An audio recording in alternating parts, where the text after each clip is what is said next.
boy, let me go ahead and get a sip of that winning coffee.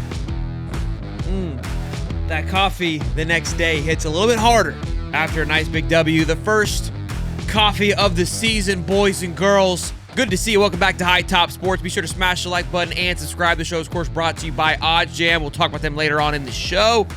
And for those of you that are new here, wonder what is this show all about, Sheldon? You talk all the dang time. Why this show? This show is to give you, hopefully, usually, a more relaxed take on the night before. We always have the call-in show, which is fantastic. We get the pulse of the nation. We have that instant high that we give you.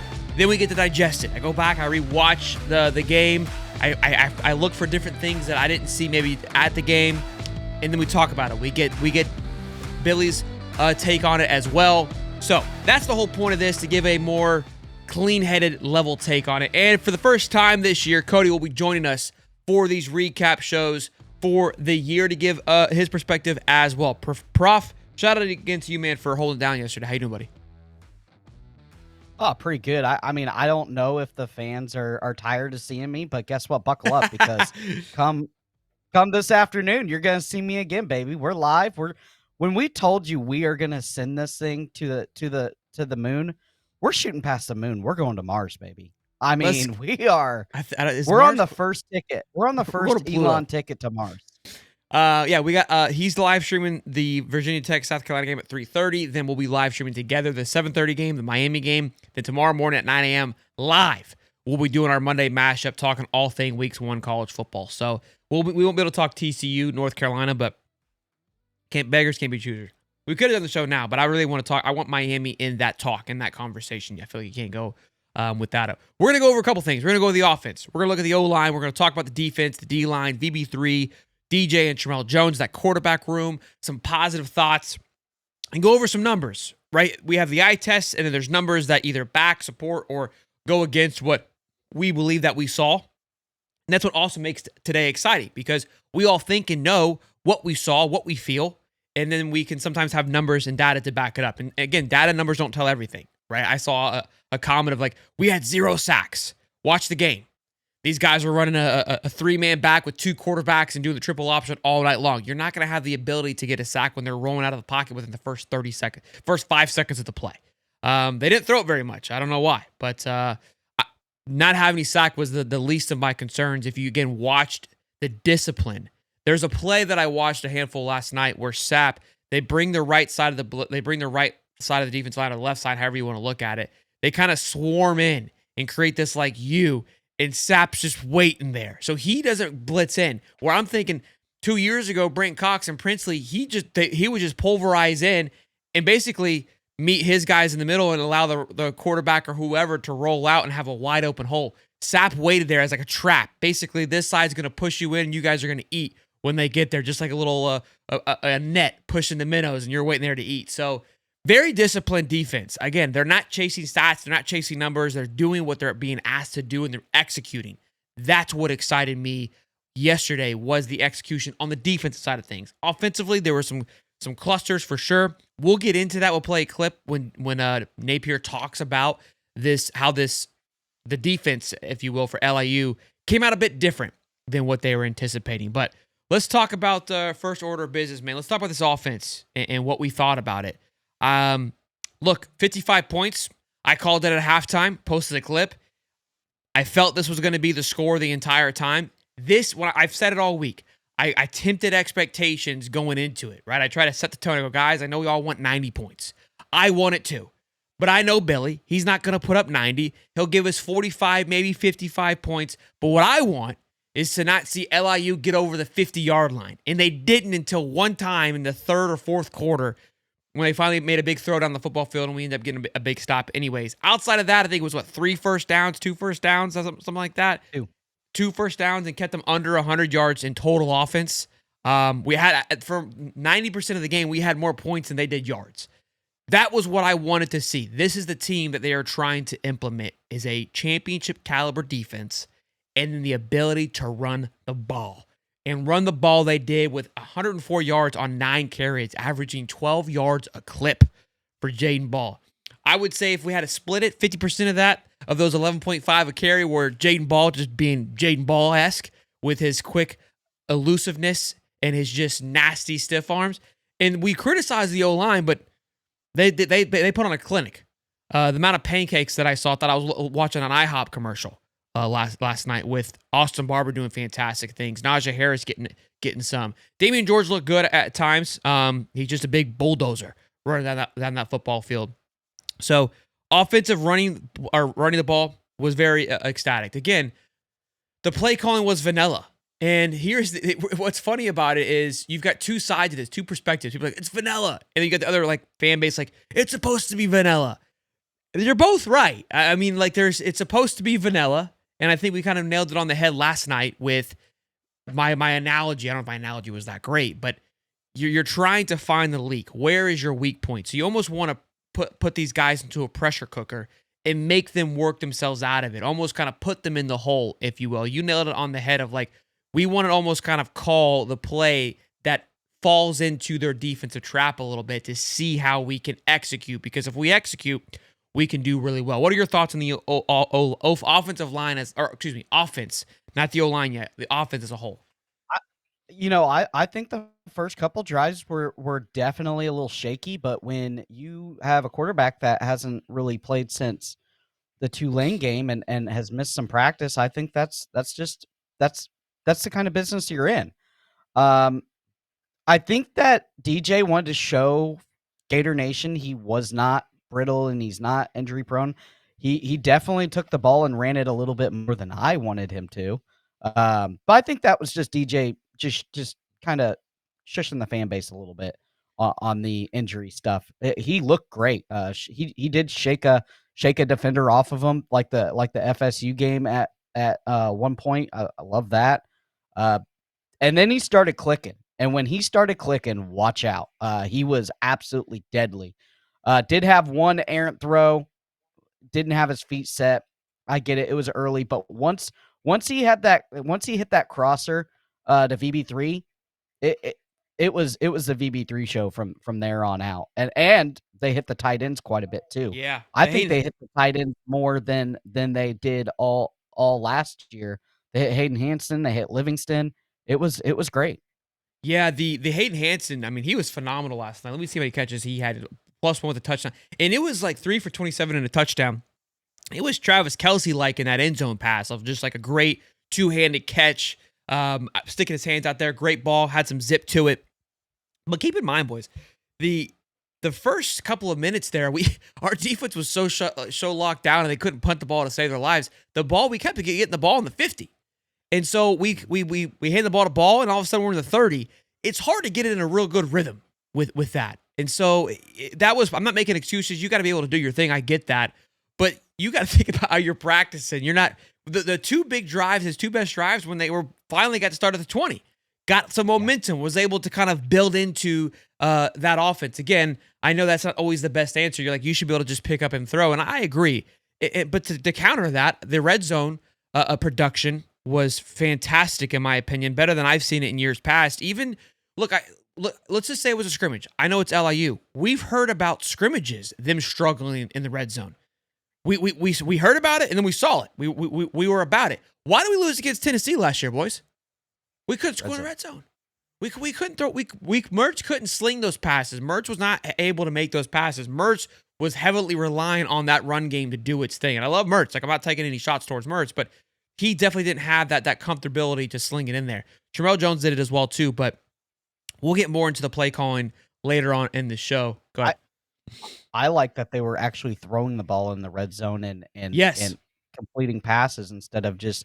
I mean, they could have easily ran it in with Jaden Ball. Jaden Ball could have had 5 touchdowns last night, but I think Billy Napier and company said no. We're gonna execute stuff that we're not comfortable with, and we're gonna hammer it until we get it because we're gonna need it down the stretch. They know that they could have handed the ball off to Jack Cheese or any of the running backs really and scored touchdowns at the 4 or 5. They knew they could do that, but it's the point of let's get something out of this game. And I think they did that on purpose, and it looked very, very good. I was very impressed with the red zone execution and some of the plays that they ran in the red zone also. Good and plays. Finally getting the tight ends some dang work, like we've been screaming in this microphone for the last 2 years. Yeah. No, 100% agreed. And again, a couple of on those last 2-minute drives, those little crossing routes, little slants to Hayden Hansen, were just those are clean, good routes those are Work everywhere. those are demoralizing to the opponent, right? It's just like this is the one guy I didn't think about, and they got me.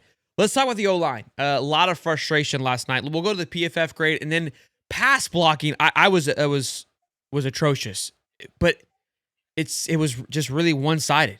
And that's where kind of things look. If one side falls and DJ has to step up, it makes it harder for everybody else. Like that's how this thing collapsed. And that's what we saw last night as a major issue there. So hopefully that'll get addressed. This was the overall grade. Jake Slaughter with a 91.5. Love that Barber was at 91.3. Really hoping for him to have a breakout year. And again, I say breakout because I feel like he's been just the guy. He's been a staple for the last couple of years now, and I'm really excited to see what he's doing. DJ Lagway 84.2. Here's the funny thing, right? Last year, when his numbers didn't support, right? 9 for 12, 55% completion rate. We're beating the drum of like, ignore the stats. He looked good. The offense ran better. Last night, he focuses on the stats. 15 for 18, 84.2 PFF, 3 touchdowns, was it? I think is what it ended up being. Yeah, 3 touchdowns. I mean, outside the yardage is not being there, but he went through for 18 times.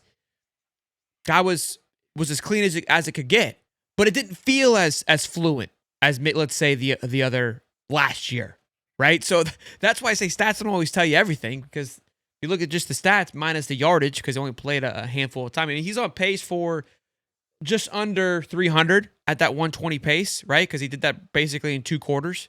And look, not to mention, they were working with half a field for the first 4 plays. So but you're taking away some of his yardage. Let's say like they're getting that at 25, 30, like if they typically would. You're probably at about 20 more yards, 30 more yards on there, right? And so now you're sitting at 150 and a half. You're pacing for that 300. Again, this team is built to run the ball. Like we know that. It doesn't help when Jaden Ball's ripping off 11 yards a tote either. Yeah, literally passing average. Yeah, you go from the 40 to the opposing 40 in one play, and now I got 30 yards to sling this thing. Yeah, I will say this. The stats, the box score doesn't always tell the synopsis of the game. I think that PFF does a very good job. But it's tough because again, they were kind of calling plays that were stacked up against the defense. So the defense, that they if the defense executed the play was dead to rights. And they kind of again put them in a pressure cooker. It's not like Billy Napier and company went out there and sauced it up. They could have. Got elaborate with it and sauced it up and scored another 25 points. But I don't think that's the point here. He's never going to. He talked about, again, when they scored that last touchdown, he goes, yeah, I felt kind of bad. Like, that's just not in his MO. And I know we all were fired up about it, but even Billy was like, yeah, that's just not what we wanted it to do. That's not what we're trying to accomplish here. Like, but he's like, I'm excited for those guys. I'm excited for Spirito for getting that touchdown and Tramel being able to sling. Like, he was ecstatic for his guys. And he goes like, yeah, there's some happy guys in there that earned their position and won some starting jobs, if you will, for those second and third roles. But let's finish with these numbers here. Terrell Jones was 76.1, phenomenal. Vernell Brown, 76.4. Caden Jones, 75.7. Big Rod with 74.6. These guys were our secondary offensive line. This pocket got clean when Terrell went in there, boys. I mean, it was as clean as it was like how it should have looked all night, personally. And Mark Faircloth, shout out to him, man. Long-time committed a couple of years ago. Dealt with an injury in high school and working his way back. He looked strong last night, and so did Westfall as well. I was very happy with Fletcher Westfall. But I think I saw Mark Faircloth on that left tackle, man, and he was lights out. He was lights out. Look, the one thing that Napier has pressed all season is like we've got competitive depth all the way around, and I believe that we saw that very much so last night, which is what I wanted to see. I can tell you this. Billy Napier's not playing any games. If you're the better player, he doesn't care what classification you are. That was the shot across the bow that I took with Tramel Jones getting the the QB2 spot. You have 2 guys that you brought in there. Obviously, they had a bad week of practice, and he said, "Fine, I'll let the young kid in there because he's out there slinging it." Mylan didn't even know DJ Lagway was out. He was like, "That's a different kid?" I'm like, "Yeah, look at the jersey number." He's like, "He looks the same." I'm like, "I know. The kid's a unit." You're muted. He looked really good. We'll talk about him in just a minute. He needs his own segment, like some of these guys, a couple of these guys do. But we'll stick with this offensive line. Pass blocking. Here we go. Again, we know what we saw. It's nice to have numbers to either support our claim or at least maybe justify some of our claims or maybe answer some unanswered questions of our synopsis of the games. That's what these do for me. Okay, they don't tell a whole story. I know that, but it helps bring together. It helps us digest and see, like, okay, what are we going to be looking for next week? What are we hoping? Should we be concerned, or is it not as bad? Maybe that's what this will tell us. Big Rob with an 86.4 pass block. Austin Barber with an 85. Mark Faircloth, again, shout out, 84.5. Caden Jones, 82.0. Najee Harris, my boy, 81.9. Jake Slaughter, 81.2. And Damian George, 79.7. Let me stop you right there, guys. Okay? So 4 of the 5 starting linemen were 80 and higher outside Damian George, 79.7, which is great. I mean, that's exceptional. That's where you want to. If you're floating in the 8, we should be. It's LIU. I understand that. But when we said, hey, it was bad, okay, well, these 4 were good. Here's the problem. You look at the bottom there, the ones that are listening and not seeing. At the very bottom, the worst blocking, pass blocking, at a 25.7. A 25.7 is me and Cody. Is Bryce Lovett, who was your starting right tackle. A 25.7 will make the rest of your 80s look like 60s real quick. A 25.7 is as if you're playing with 4 linemen, okay? You're just basically letting an edge rusher come in off the right side at all times. And that's what DJ Lagway was having to deal with. Okay? If you take a look at who was blocking for Tramel Jones, you had Caden Jones, 82.1. Mark Faircloth. These are both the tackle positions. Okay, so I was wrong. I mean, Westfall didn't even play. So that was Faircloth on the left side. I thought it was Westfall. That was Faircloth. Man, buddy was lights out. I thought that was, maybe he was out today. I don't know why he didn't play. If Westfall didn't even play, I mean, my goodness, this tackle room could open up really quickly. But Caden Jones at tackle at 82. Again, I'd assume LIU didn't go to their second depth guys. So Bryce Lovett was getting cooked, to say the least. Cameron Waits also getting cooked, who we know last year was kind of hoping to take over a starting role. He was at 51. So I'm not too concerned because it looks like we have some guys that could probably step in and do the job, right? Especially with Caden Jones. Maybe he, this, in my opinion, that right tackle position needs to be a full-on competitive group heading into next week. USF's not going to play around. They flew around on defensively. We'll get into previewing them probably later on. Obviously, not probably 100% on Wednesday. I'm super excited to talk about that game. And real quick, little tangent, man. I mean, watching USF, watching FSU, this schedule, and LSU, this schedule, man, it was a gauntlet before. Boys, this thing has ramped. And Tennessee looks sound. I mean, dude, I'm telling you, it's coming. I'm pumped for it. I can't wait. I love it. I love getting kicked in the teeth week in a week. Who doesn't? Yeah, it's everybody has a bad game every now and then. If I'm Bryce Lovett, I'm probably looking over my shoulder, and I probably would say he will not start for USF. I think they're going to roll a different tackle in there because that's unacceptable. That is, I mean, unless they got some edge player that nobody knows about. They got George Gums. Yeah, I mean, I guess it could happen. Maybe, I don't know. I mean, weirder things have happened, right? But there's no. That's not acceptable, Cody. Yeah, that's not acceptable. And I was excited for him, man. It was a problem.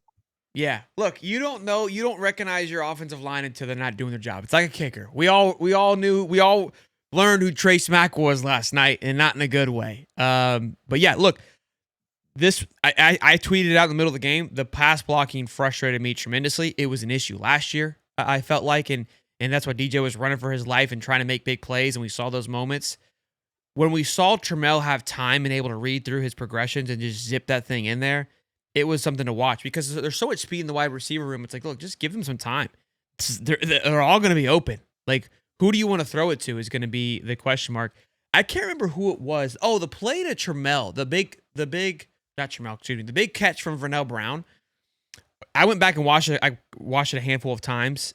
There was a handful of guys open. I think DJ was looking for a big throw. And I think it definitely was because of where he went. But I was happy with the play call is what I'm trying to get at because the routes were good. Hayden Hanson was open. Our student was coming across the doing his little slant route that DJ loves to throw. You had Jacoby Jackson just kind of flared out, which little wheel route. He was open if he needed it. There was options. And I think that's what was exciting to me is that all of a sudden it felt like this offense kind of, we were seeing it open up a little bit. But again, he had to roll out and run for his life to make that throw to VB3. Again, a little off his foot. Not the greatest throw, but that's where we get good catches. So sometimes bad throws are okay, I guess. We get catches like those. I'll say this. I was during the simulcast when he rolled out and I called it. I was like, oh, this is a deep shot. And as soon as he uncorked that thing, I had my finger on the button, baby. I had my finger on the button because I knew it was going to be big. I didn't know who was down there. Yeah. But I knew it was going to be a big one. And it was an absolute bomb. That's what's I think exciting that we've lacked for the last couple of years. Anthony gave us pieces of it, but when like they step up, you're like, here we go. Like you feel confident with every time they throw the football. The one thing I will say, man, like although there was some bad throws, I mean, he's 15 for 18. One of his throws he got hit on. The throws weren't so errant that like, hey, I was like that wasn't even close. Like that was so far behind him, it got picked off. Like it wasn't. Again, it should be, but they weren't that bad. Let's give you a quick shout out to our sponsor today at Odds Jams, and we'll keep this show on rock and rolling. Appreciate you guys for hanging out with us on this beautiful Sunday. We're making thousands every month betting on sports completely risk-free. The secret? They're using Odds Jam. Odds Jam isn't just another betting app. It's turning the entire system in your favor, and here's how. Odds Jam uses a strategy called arbitrage, finding odds discrepancy across the sports book. You bet both sides, and no matter the outcome, you will profit. Here's an example. If you bet $500 on Boise State to win on FanDuel and $335 on their opponent San Francisco on DraftKings, you're guaranteed to make $50 win or lose. It's that simple. With OddsJam's mobile app, you'll get real-time alerts on these opportunities every day. People are making thousands of dollars every month, and to get you started, use the code Hightop for 35% off and a 7-day free trial. I guarantee you'll profit during the trial, and if you don't, cancel with one click, no questions asked.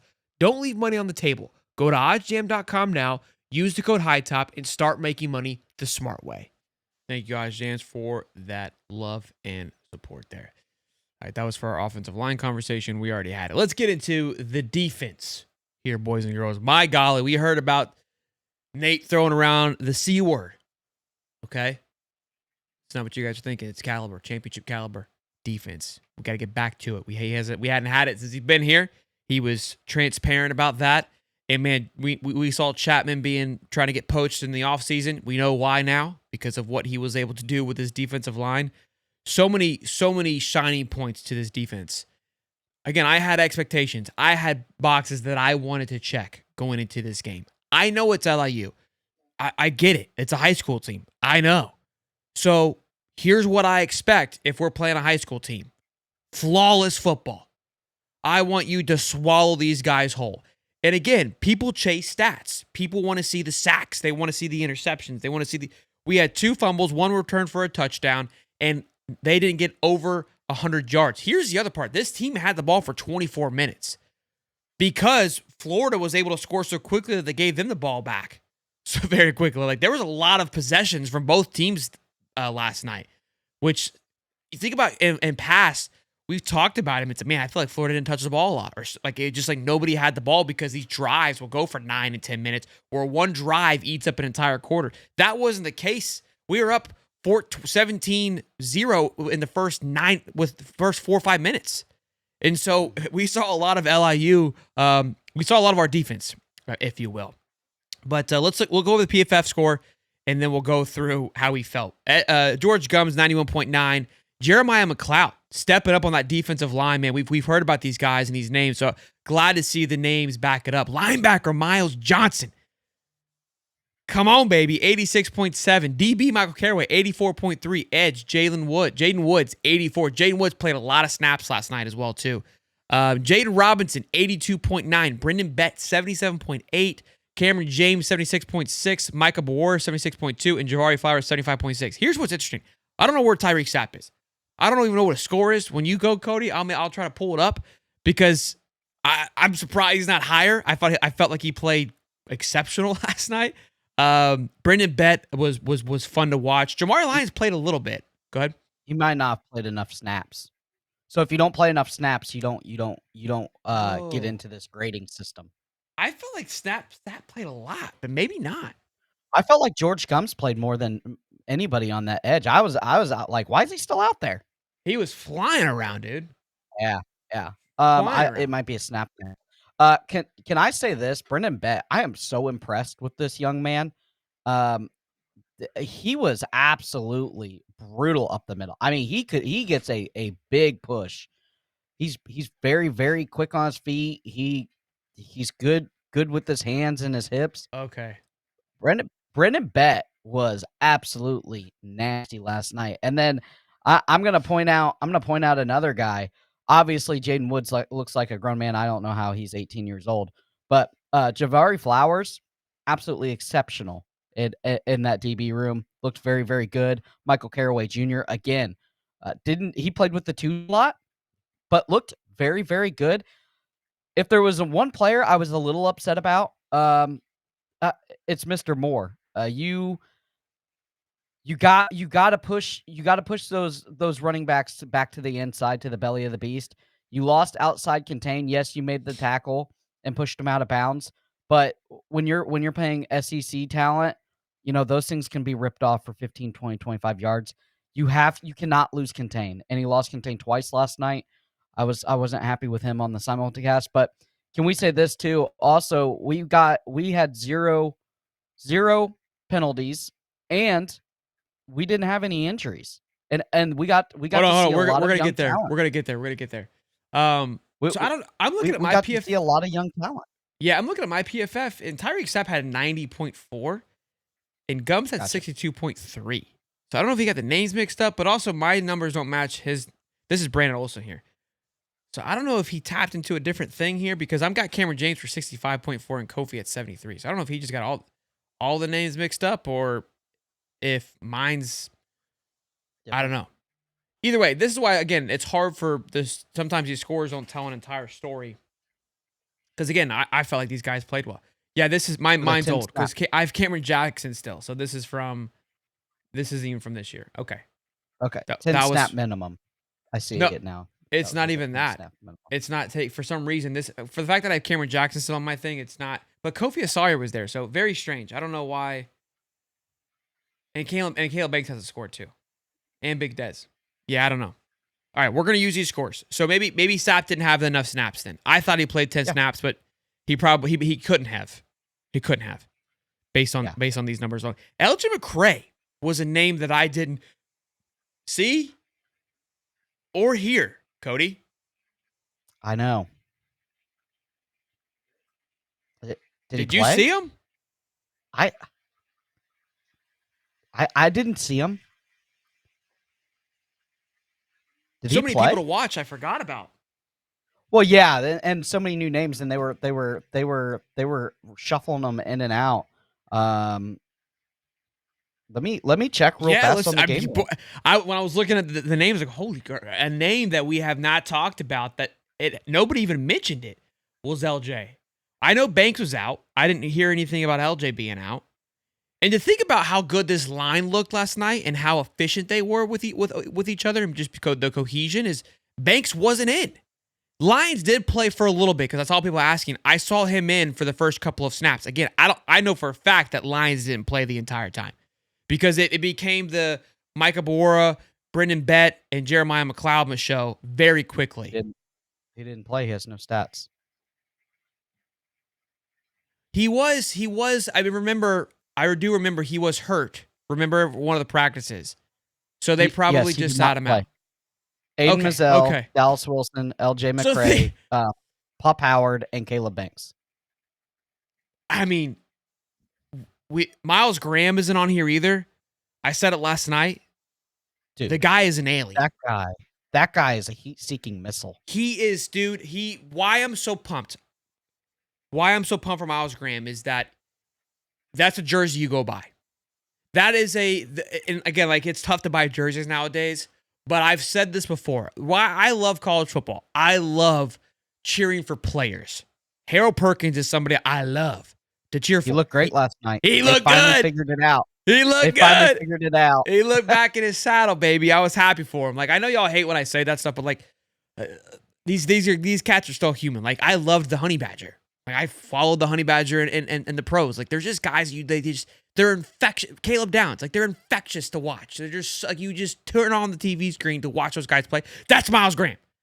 Like he was so fun to watch last night. Ball was obviously is another one just on the offense. Like I love a good running back and Ball. Like it was. I tweeted. I go. It sucks. We're so good at this. Like he's so just poetic back there. All the running backs. Katie Daniels was. I tweeted, man. Like his patience was beautiful last night. Just his ability to wait, and then explode through a hole. But Miles Graham, man, is a generational linebacker, or has the potential to be a generational linebacker that we talk about, like a Brandon Spikes, for years to come because of the impact that he's going to have on this team. He looks like Brandon Spikes out there playing, like reincarnated. I think he looks better.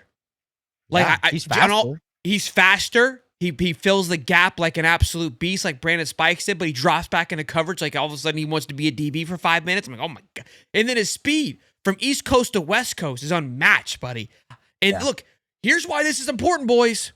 We got some games coming up, okay? One next week with a mobile quarterback. And what do you need with a mobile quarterback? Speed.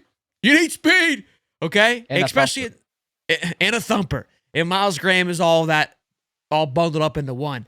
We're gonna have it with them. We're gonna have it with FSU. We're gonna have it with Texas A&M. And when we play Auburn in the SEC championship, we're gonna do. It looks like Georgia might be the same boot. They got a running quarterback too. Everyone's running the option there. So Veer.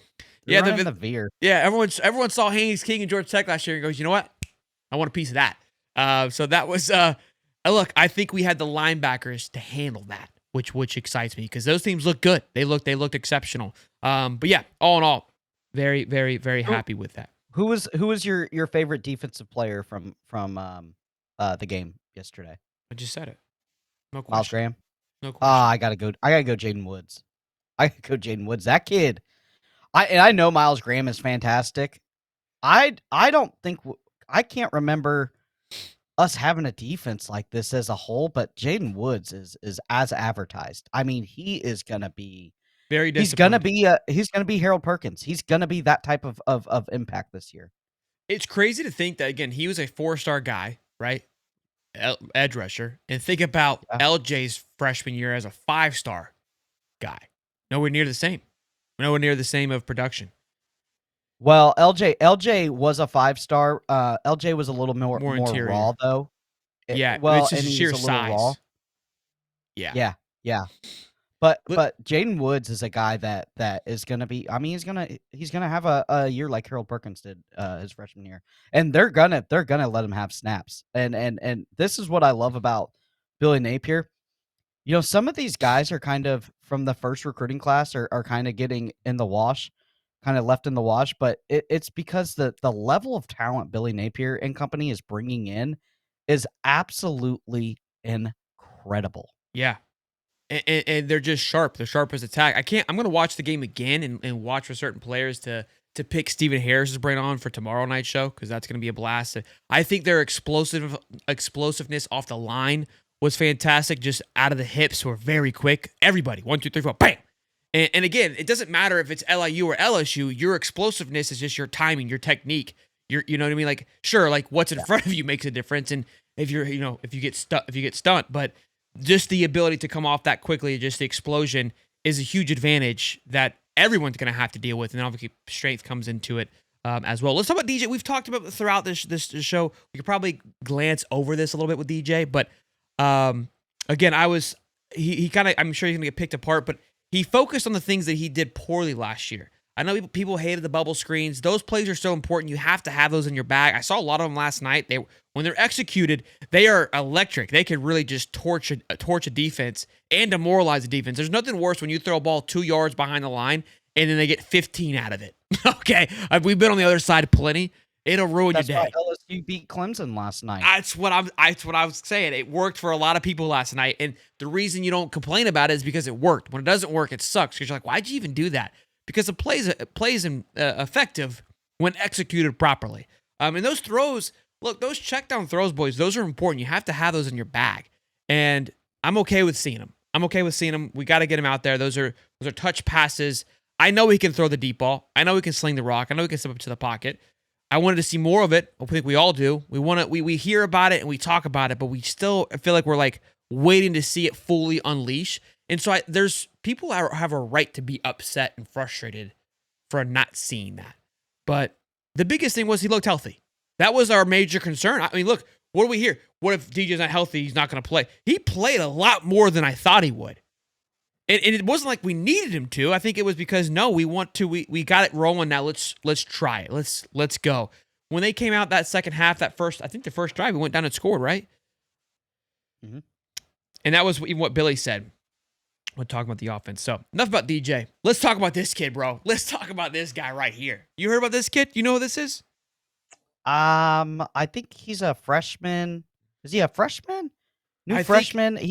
I think he's a 5-star that didn't get his 5th-star freshman. Yes, sir. That's the one. Is it Dolly? It's not Dolly. No, Dolly sir. Wally? No, sir. No, sir. No, sir. We had 2 of them. We had two good wide receivers come in. Correct, Amundo. We've had more than 2. Oh. Don't sleep on Tonka Truck here. VB3 was electric.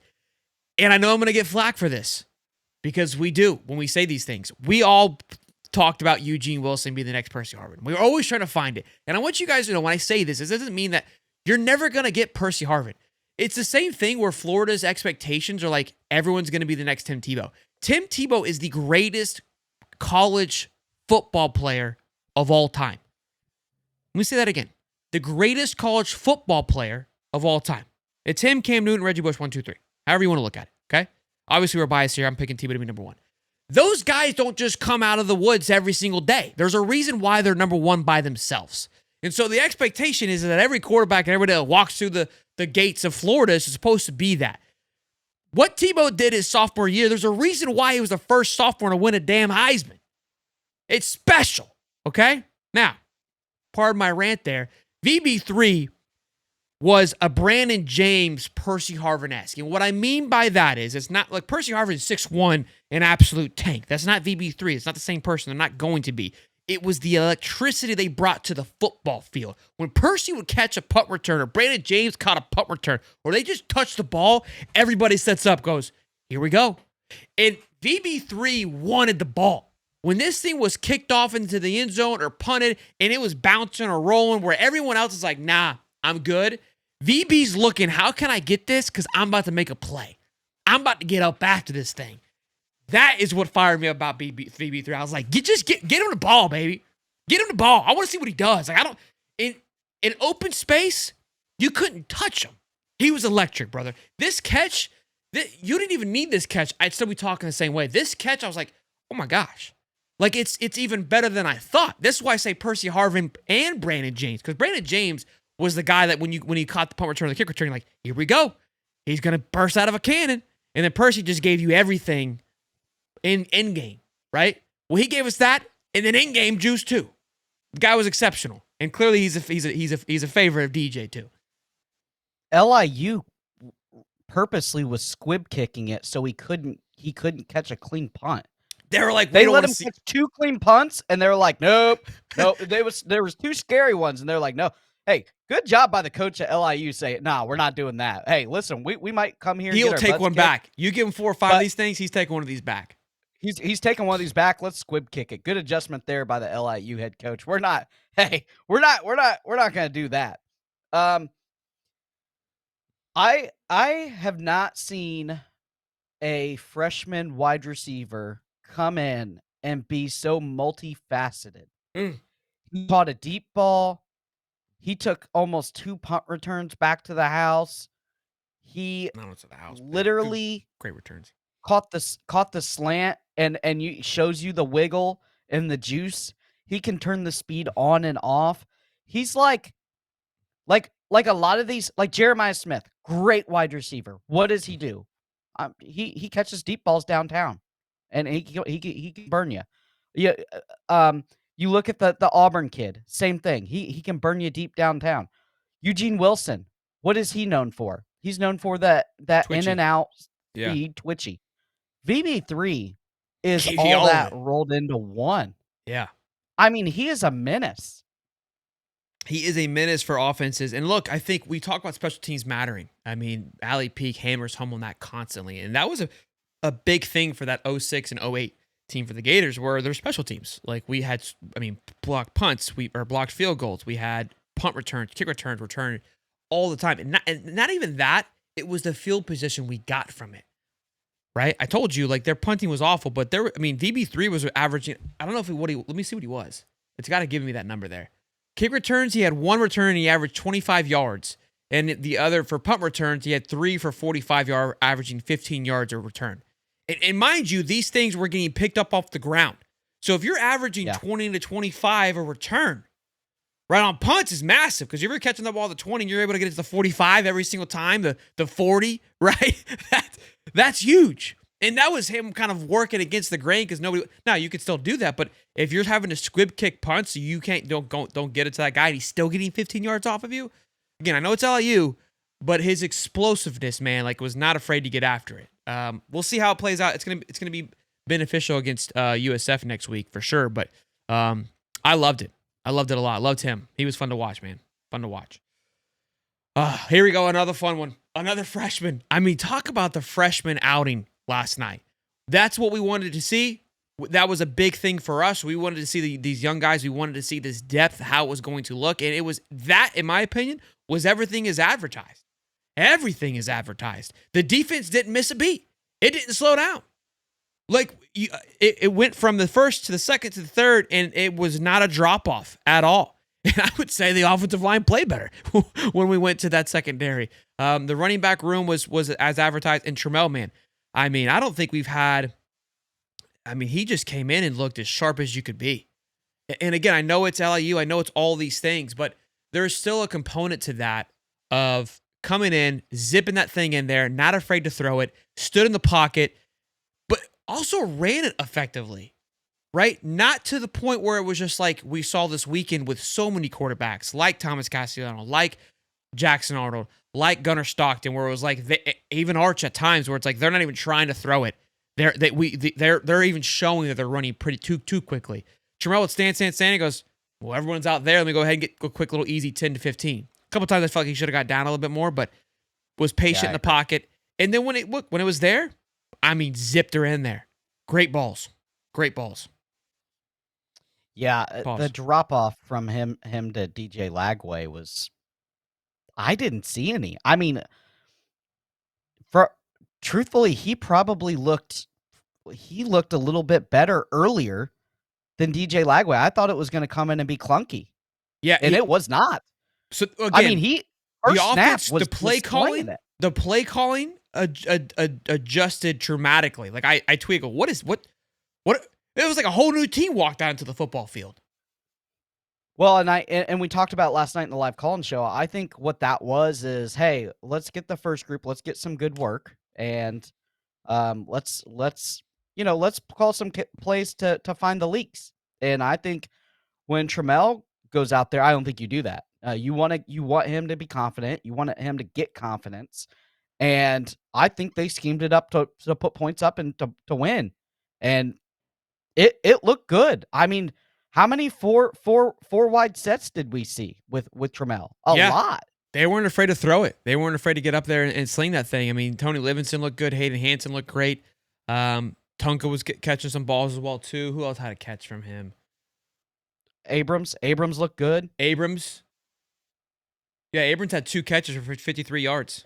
Yeah, Nashon had 2 catches only for 20 yards, but a lot of speed from him. as well. Touchdown for Hayden Hansen, Tony Livingston, Taylor Spirito, and Michael Sturdivant. And again, shout out to Taylor, man, coming in, getting that one catch for 11 yards and scoring that last little play there. But very excited for Tramel Jones. Feel really good about our quarterback room. And I think you nailed it on the head. I mean, it speaks to if you come win this job, I don't care how long you've been here. And look, Aiden Warner was a walk-on from Yale. So Aiden Warner has made tremendous strides. Like we love, I mean, people love to hate on him, but the guy has done phenomenal things and has really stepped up his game. Tramel Jones should be doing this. He's a 4-star quarterback. I mean, that's what he should be doing. He should be beating out Aiden Warner at a certain extent. And he looked good. He looked really, really just composed back there. He felt comfortable. He read the defense well. Went through his progressions really good. He didn't look like a freshman quarterback, like you said. No, he looked great. And I'm gonna tell you another thing too. I think I know he had an injury coming in. Yeah. And I think, golly, man, we might have the best quarterback developing room in the nation. Our quarterback coach is absolutely fantastic. I mean, next year, DJ Lagway, Tramel Jones, and Will Griffin is going to be that quarterback room. Exceptional stuff. Yeah, it's solid. Let's You're muted.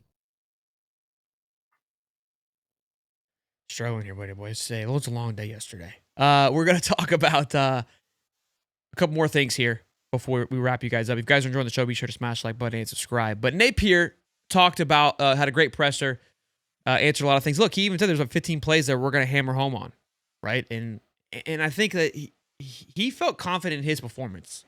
He said, he goes, we did exactly what we wanted to do. This is why I'm not, again, I talked to my dad. Dad loves ball, watches a lot of football, but he's an old-time Gator.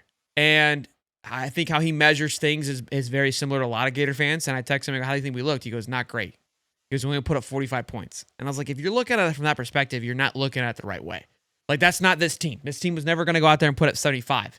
And so, but a lot of Gator fans don't follow it week in and week out and kind of are that in depth with it. And I understand, like, well, it's old Gopher Napier. That's what he does. It's like, that's, again, you get pissed about it. And if it doesn't work out, we sit here eating crow, and that's just what it is. We'll die on that hill. But it was everything that I anticipated and expected, and then some. It was better than I thought, personally, in areas. The offensive line concerned me. That was my big takeaway. But here's what he had to say about the play calling, which I thought was interesting.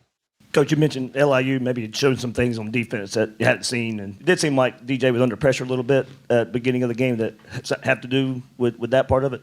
Yeah, some real unique things in the very first couple possessions of the game, you know.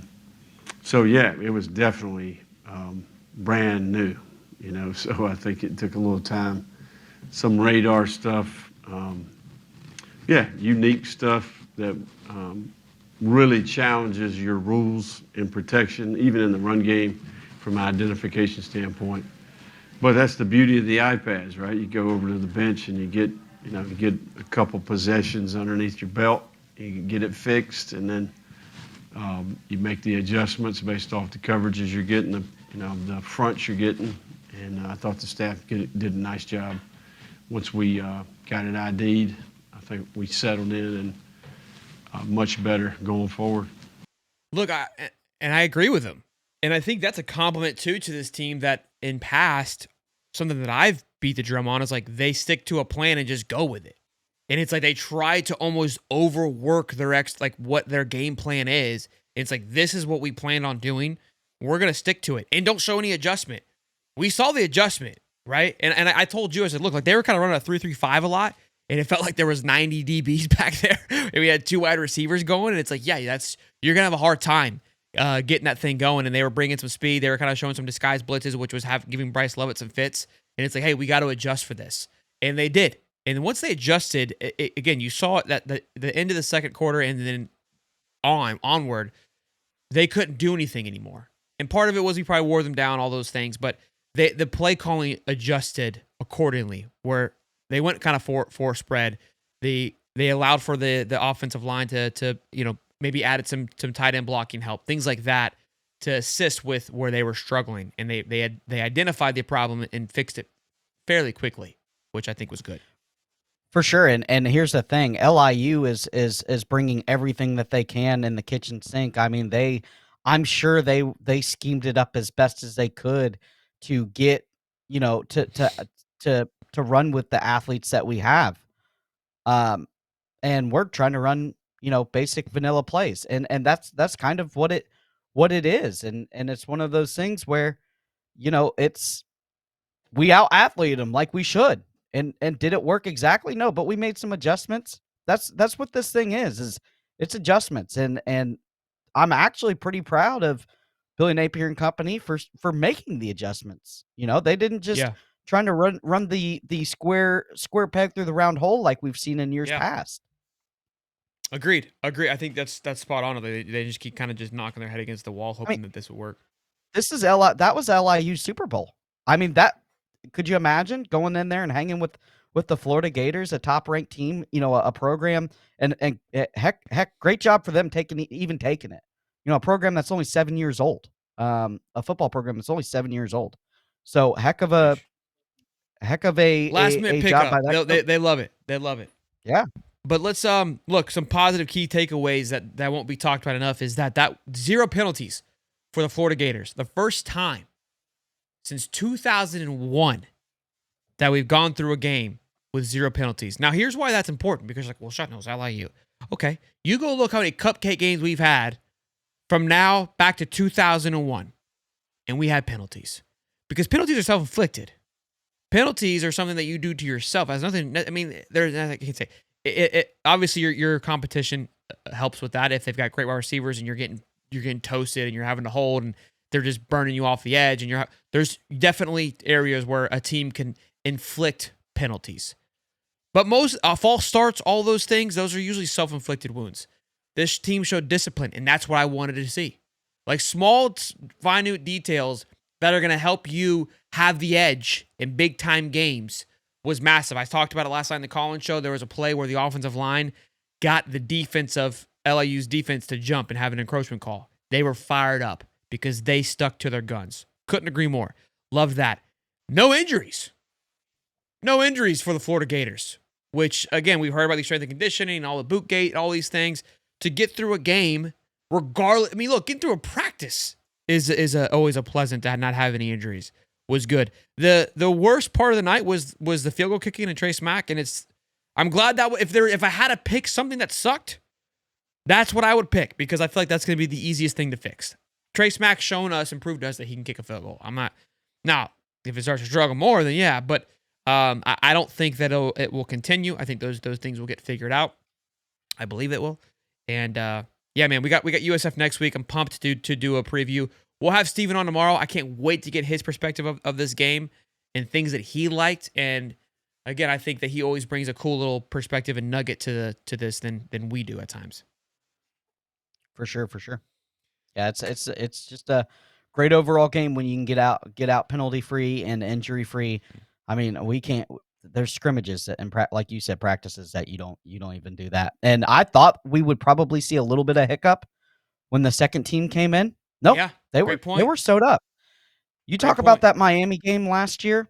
It was clunky on offense, but also every time we'd get a big play, we'd get a penalty last year during that Miami game. Yeah. It was like on the spot, like, oh, big play, 2 penalties. And that was something. Even false starts, when we have a single false start, that's big. That shows me that they have really tightened it up down there at Florida. Yeah. All right, boys. Well, great show. Great recap there. Hope you guys enjoyed it. Be sure to smash like button, subscribe. We'll see you guys later on tonight at 3:30, 7:30, and then tomorrow morning at 9 a.m., tomorrow night at 8:05 p.m. We won't stop till they tell us to, boys. Hope you guys are enjoying the content. I know that we are. Y'all be good. Have a great Sunday. It's Cody, the Prof. I'm Shelton. Peace and love, baby.